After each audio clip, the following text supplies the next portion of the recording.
பிரியன் sir வணக்கம். வணக்கம் Kannan sir. வணக்கம் சார். வணக்கம். இந்த பாட்டாளி மக்கள் கட்சியிலிருந்து அன்புமணி நீக்கப்பட்டிருக்கிறார்.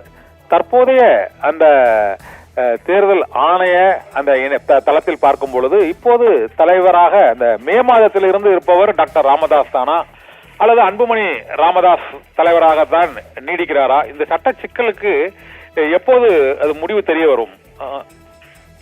இல்ல, அடிப்படையான விஷயம் என்னன்னா 2022 நடந்த பொதுக்குழுல அன்புமணி அவர்கள் தேர்ந்தெடுக்கப்பட்டார்.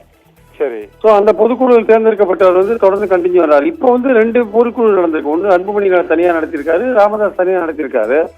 நிறுவனர் தலைவரா அவரை மாத்திட்டு இருக்காரு, இவர் அன்புமணி தலைவராக கண்டினியூ பண்ணிட்டு இருக்காரு. இந்த 2 பொதுக்குழுலையும் கலந்துருந்தவங்க யாரு, எத்தனை பேர் மொத்தம் உள்ள பொதுக்குழு உறுப்பினர்கள், இதுல எத்தனை பேர் கலந்துருந்தாங்க, அதுல எத்தனை பேர் கலந்துருந்தாங்கன்னு போன்ற பல டிஸ்பியூட் அதுல இருக்கு.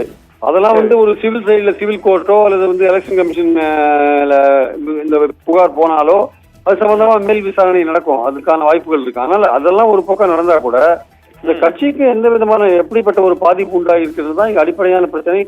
ஒவ்வொரு பாமக தொண்டரும் கவலைப்படுற பிரச்சனை. ஆக்சுவலா ஒரு குடும்ப தகராறா ஆரம்பிச்ச ஒரு விஷயம் இன்னைக்கு கட்சியோட பிளவுல கொண்டு போய் விட்டுக்கிறத அவங்க பாக்குறாங்க. ஏதோ ஒரு கட்டத்தில் இந்த கட்சி ஒன்று பார்த்தா இந்த பிளவு பெருசா இங்கே போய் இன்னைக்கு அன்புமணி அடிப்படை உறுப்பினர் பதவியிலிருந்து நீக்கிற அளவுக்கு போயிடுச்சுன்னா அன்புமணியும் விட்டு கொடுக்குற லெவல்ல இல்ல, ராமதாஸ் அவர்களும் விட்டு கொடுக்குற லெவல்ல இல்ல. ஸோ நடுவில் ராமதாஸ் ஏதோ ஒரு வெளிப்புற அழுத்தத்தின் காரணமாக இது மாதிரிலாம் செய்யறாருன்ற போன்ற விஷயங்கள் அன்புமணி தரப்புல இருந்து சொல்லப்பட்ட ஒரு விஷயமா நம்ம பார்த்தோம் நம்ம.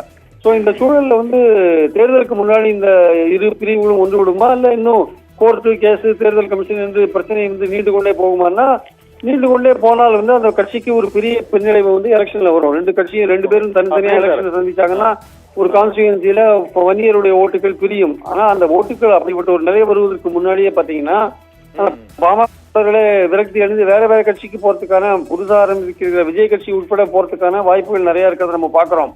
ஸோ இந்த அடிப்படை உண்மையை புரிந்து கொண்டு அது அன்புமணியோ அல்லது ராமதாஸோ 2 பேரும் இணைந்து செயல்பட வேண்டும் என்பதே பாமக தொண்டர்களின் எதிர்பார்ப்பா இருக்காரு. இன்னும் இந்த கோர்ட்டு அந்த மாதிரி விஷயங்கள்லாம் போகக்கூடாது, இது குடும்ப அளவிலேயே அவங்க தீர்த்துக்கணும், இது எப்படிப்பட்ட விளைவுகளை உண்டாக்கணும் அந்த குடும்பத்துக்கு நல்லா தெரியும்.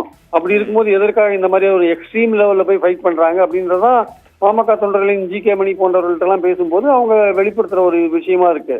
கட்சி டேமேஜ் ஆகுதுன்றதான் அவங்க வருத்தப்பட்ட ஒரு முக்கியமான விஷயமா இருக்கு. அதனால அன்புமணி அவர்களோ அல்லது ராமதாஸ் அவர்களோ இந்த நிதர்சன நிலைமையை புரிந்து கொண்டு ஒன்றுபடணும் அப்படின்றதுதான் பாமக தொண்டர்கள் எதிர்பார்ப்பு. அதற்கான வாய்ப்பு ஒரேடியா இல்லையான்னா அதை நம்ம மறுக்க முடியாது. இந்த மாதிரியான குடும்ப கட்சிகள்ல என்னைக்கு ஒற்றுமை வரும்னு நம்ம சொல்ல முடியாது. அந்த குடும்பம் எதிர்கால நன்மையை முன்னிட்டு ஒன்று சேருவதற்கான வாய்ப்பும் இருக்கிறது. இந்தியா முழுக்க பாத்தீங்கன்னா குடும்ப கட்சிகள்ல பிரச்சனைகள் வருது போறதுதான் பாக்குறோம். இன்னைக்கு பிஆர்எஸ் கட்சியில சந்திரசேகர ராவோட மகனுக்கும் மகளுக்கும் உள்ள பிரச்சனையை நீங்க பாக்குறீங்க.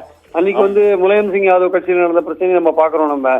ஸோ இந்த மாதிரி பல பிரச்சனைகள் ஓடிட்டு இருக்கு. அதே மாதிரி சக்சஸ்ஃபுல்லா குடும்ப பிரச்சனை இருந்தா கூட சக்சஸ்ஃபுல்லா நடக்கிற கட்சிகளையும் நம்ம பாக்குறோம் நம்ம. ஸோ இதெல்லாம் பார்த்து கொண்டு இருக்கிற இந்த இந்தியாவில இந்த சூழல் இப்படி இருக்கிற போது அன்புமணி அவர்களும் ராமதாஸ் அவர்களும் கட்சி நன்மையை முன்னிட்டு ஒன்றுபட வேண்டிய கட்டாயம் இருக்கிறது என்பதுதான் பாமகவின் ஒவ்வொரு தொண்டரின் எதிர்பார்ப்பாக இருக்கிறது.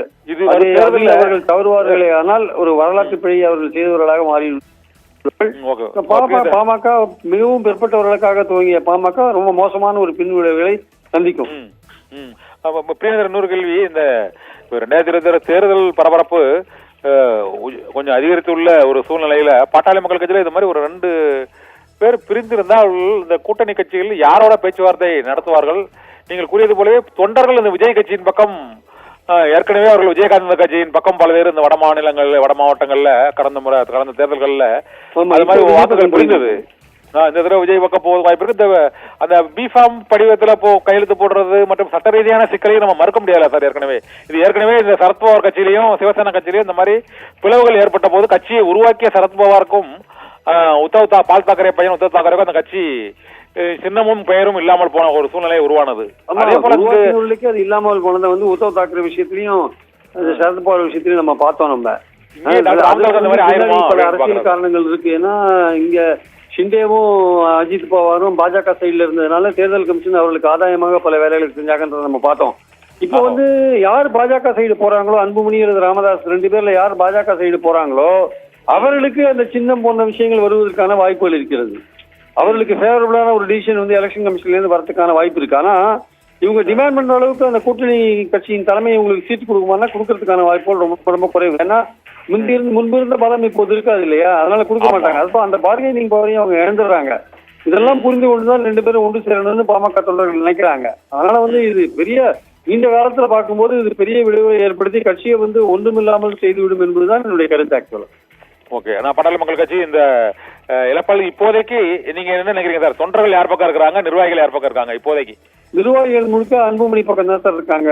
தொண்டர்கள் வந்து இவர் பக்கம் இருக்காங்கன்றது ராமதாஸ் அவர்கள் சுற்றுப்பயணம் போனாதான் தெரியும். ஆக்சுவலா இன்னைக்கு வந்து நடைப்பயணம் போற அன்புமணி ராமதாஸ் பின்னாடி நிர்வாகிகளும் போறாங்க, தொண்டர்களும் போறாங்க. தற்சமயத்துக்கு அவர் வந்து ஒரு கூட்டத்தை கூட்டி தன் பக்கம் ஆட்கள் இருக்கிறாங்கிறத நிரூபிச்சிட்டாரு. டாக்டர் ராமதாஸ் அவர்கள் இனிமேல் ஒரு சுற்றுப்பயணம் போனா அது எப்படி இருக்குன்றத அதை பொறுத்து இருந்தா பார்க்கலாம். ஆக்சுவலா ஓகே, நன்றி பிரியன்.